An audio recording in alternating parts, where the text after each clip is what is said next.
তুমি আজকে শপিং করবা, তোমার আজকে খাওয়া দাওয়া তোমার হইছে, দুপুরবেলা ফাইজলামি কম করো। না আমি জানি না এটা নতুন রেস্টুরেন্ট, আমি যাবো, আমি শপিং এ যাবো। তুমি টাকা দাও, খাই আসি। তুমি খাইছো না দুপুরে?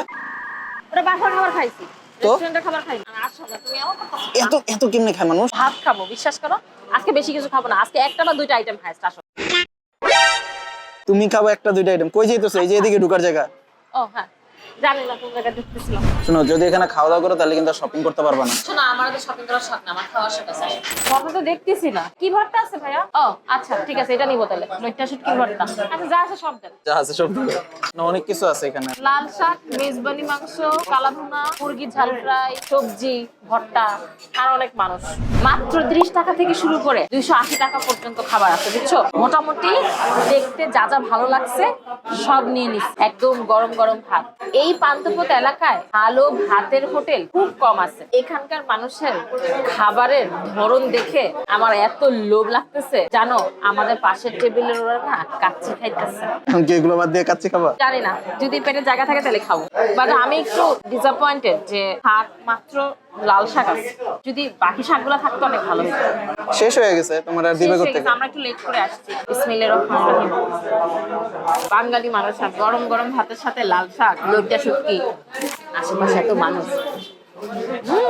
লইট্টা শুটকির ভর্তাটা না একটু কেমন যেন একটু মাখো মাখো টাইপের হয়েছে। আমরা যে সব সময় যেরকম ভর্তা খাই ওরকম হয়নি, ফ্লেভারটা অনেক স্ট্রং। বিশ্বাস করেন আর না করেন, নবাবী কিচেনের মুরগির ফেস না কি বলবো, মানে রান্নাটা এত সুন্দর হয়েছে মাশাআল্লাহ, মানে এটা আনিয়ে পারলাম না। এখানে মানুষ দেখেই বোঝা যাচ্ছে যে হ্যাঁ খাবার কেমন হতে পারে। প্রচুর মানুষ, প্রচুর মানুষ। যারা জানে না তাদেরকে বলছে, আশেপাশে কিন্তু প্রচুর পরিমাণে বাংলা হোটেল আছে বা বাংলা খাবার পাওয়া যায় এরকম হোটেল আছে। বাট এইটাতে এত ভিড় দেখে আমি ভাবছি যে একটু যাওয়া দরকার, একটু খাওয়া দরকার। মুরগিটা এখন না নিলে লস হয়ে যেত, দেখছো? তুমি আমাকে নিতে দাও না। মেজবানি কষা মাংস, কিন্তু এটা দেখতে কিন্তু ওই রকম না। গরুর কালা ভুনাটা দেখছো, এত সুন্দর সামনাসামনি দেখতে। আমি জানি না ভিডিওতে কেমন দেখা যাইতেছে, বাট সামনাসামনি কিন্তু মাশাআল্লাহ। এটা হচ্ছে হাঁসের মাংস, কিন্তু হাঁসের মাংস আমার ভাত দিয়ে এখন খেতে ইচ্ছা করতেছে না, কারণ হলো এখানে এত বেশি মজার মজার খাবার আমার সামনে আছে, আবার যে ডাল আমার দিকে তাকায় আছে। মোটামুটি আপনি যদি দুপুরবেলা খেতে আসেন, 30 টাকা থেকে শুরু করে 280 টাকা পর্যন্ত যে কোনো খাবার আপনি নিতে পারবেন। আর সেই সাথে এখানে কাচ্চি, মোরগ পোলাও এগুলো তো আছেই, একটুখানি সবজি নেই।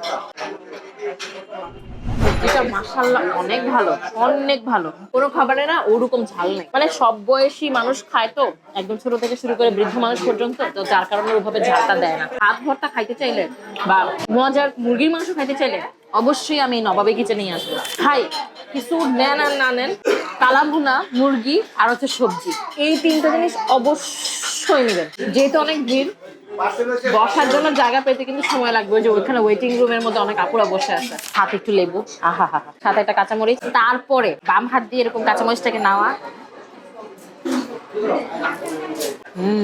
শুধু জীবন না, খাবারও সুন্দর। এটা হচ্ছে পান্থপথের মধ্যে যে বসুন্ধরা সিটি কমপ্লেক্স, এটা ঠিক অপোজিটে যে রোডটা গেছে ওই রোডের একেবারে মুখে। রেস্টুরেন্টের নামটা হচ্ছে নবাবী কিচেন, আর খুব সম্ভবত এই রোডটাকে কাঁঠাল বাগানের রোড বলা হয়। খাবারগুলো একটু রিজনেবল প্রাইসের মধ্যে পাওয়া যায়। যদি আপনারা বসুন্ধরা সিটিতে ঘুরতে আসেন বা শপিং করতে আসেন, বা আশেপাশে যদি আপনারা দুপুরে লাঞ্চ করার জন্য বা একটু রিজনেবল প্রাইসে বাংলা খাবার খাওয়ার জন্য আসেন, তাহলে এই রেস্টুরেন্টে এসে দেখতে পারেন। এখন বাসায় চলো, অনেক বক বক করছো। কেন শপিং? কিসের শপিং? এরকম কথা ছিল না। আমি এখান থেকে যাবো না। তাহলে তুমি এনে পয়সা থাকো, আমি যাইগা। আল্লাহ হাফেজ।